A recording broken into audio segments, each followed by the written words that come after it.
भाइयों, पूरी दुनिया में नफरत और हिंसा का अंधेरा छटने वाला है। प्रेम, भाईचारे और इंसानियत का सूरज फिर निकलने वाला है। धीरज रखिए, बुराई कभी भी जीत नहीं सकती। सिर्फ कुछ समय के लिए भ्रम जरूर हो जाता है। अमेरिका में डोनाल्ड ट्रंप ने नफरत और डर की राजनीति से जीत हासिल की थी, लेकिन अमेरिकी समाज ने फिर से प्रेम और आपसी भाईचारे को वोट किया और डेमोक्रेटिक पार्टी के जो बिडेन को जीत की तरफ बढ़ाया है। उसी तरह हमारे देश में भी नफरत, हिंसा, डर और तानाशाही का माहौल खत्म किया जा रहा है।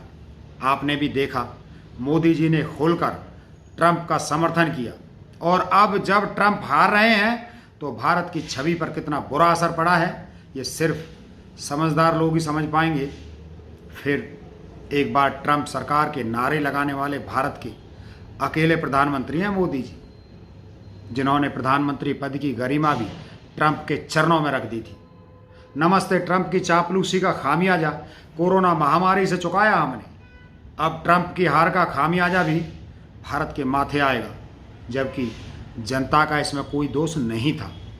लेकिन एक बेदिमाग नेता की वजह से पूरा देश अंतर्राष्ट्रीय समाज में बदनाम हो गया। ट्रंप के नाम के नारे लगाकर मोदी जी ने भारत की गुटनिरपेक्ष विदेश नीति को नुकसान पहुंचाया। भारत का जो रुतबा था उसे भी धक्का पहुंचाया है। लेकिन देखिए, दुनिया के दूसरे कोने में भी जनता ने नफरत को नकार दिया। काले और गोरे नागरिकों के बीच की दीवारों को नकार दिया और ट्रंप को सरकार से बाहर कर दिया।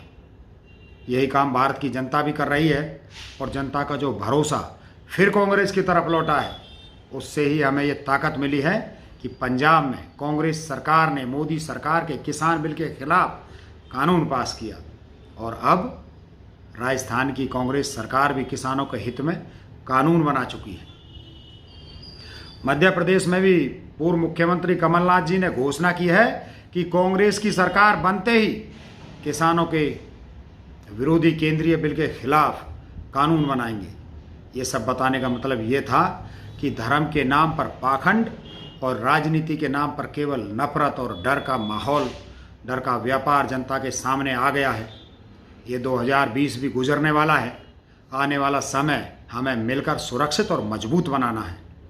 इसलिए आप सभी से निवेदन है कि आप सभी बिहार में आखिरी चरण के मतदान के पहले अपने बिहारी भाई और दोस्तों को ये समझाएं कि भाजपा के नफरत और डर के धंधे को बंद करें।